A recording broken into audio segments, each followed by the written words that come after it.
কথায় আছে না, চেনা গাছের অচেনা গুণ। ছোট্ট একটি গাছ, না দেয় খাবার ফল, না আছে ফুলের কোনো বাহার, তারপরও এর ভিতরে লুকিয়ে আছে অনেক ঔষধি শক্তি। অতি পরিচিত একটি উদ্ভিদ, যেটা আমাদের বাড়ির আনাচে কানাচে, রাস্তার ধারে, মাঠে ঘাটে সব জায়গাতেই জন্মায়। কিন্তু এর গুণ সম্পর্কে না জানার কারণে আমরা এটাকে অবহেলা করি। চিনি অনেকেই, কিন্তু এটাকে অবহেলা করি এর গুণ সম্পর্কে না জানার কারণে। আমাদের শরীরের বিভিন্ন রোগ দূর করতে গুরুত্বপূর্ণ ভূমিকা রাখে এই উদ্ভিদটি। প্রাচীনকাল থেকেই এই উদ্ভিদটিকে ঔষধি গাছ হিসেবেই কিন্তু ব্যবহার করা হয়ে আসছে, কিন্তু বর্তমান সময়ে আমরা এটাকে অবহেলা করছি।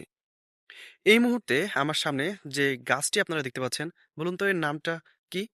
চিনতে পারছেন? অনেকেই হয়তোবা চিনতে পারছেন, অনেকেই আবার হয়তোবা চিনতে পারছেন না। এটাকে অনেকেই কিন্তু অনেক নামে চিনে থাকে।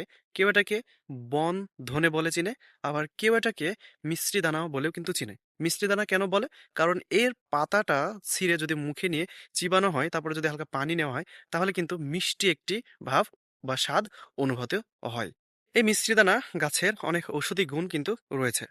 ডায়াবেটিক্স নিয়ন্ত্রণে এই মিশ্রিদানার পাতা গুরুত্বপূর্ণ ভূমিকা বহন করে থাকে, কেননা এই পাতার নির্যাস রক্তে শর্করা এবং গ্লুকোজের মাত্রা কমাতে কার্যকরী ভূমিকা পালন করে থাকে।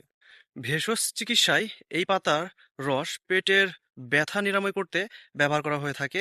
এই পাতার রস সেবন করলে পেটের ব্যথা নিরাময় হয়। গ্যাস্ট্রিক এবং আলসারজনিত সমস্যায় এই পাতার রস নিয়মিত কিছুদিন সেবন করলে চমৎকার উপকার পাওয়া যায়। এবং এসবের পাশাপাশি মুখে ঘা হলে এর কাঁচা পাতা চিবোলে খুব দ্রুত মুখের ঘা উপশম হয় বা ভালো হয়। এসবের পাশাপাশি লোকজ চিকিৎসায় চোখের ভেতরে রক্ত জমলে এর পাতার রস ব্যবহার করা হয় তা ভালো করার জন্য। চেনা একটি উদ্ভিদ, কিন্তু অচেনা অনেকগুলো উপকার। কিন্তু যে কোনো ভেষজ উদ্ভিদ সেবন করার আগে অবশ্যই একটি বিশেষজ্ঞর পরামর্শ নিয়ে সেটি সেবন করবেন। কারণ যেটার ভালো দিক আছে, সেটা কিন্তু খারাপ দিকও আছে।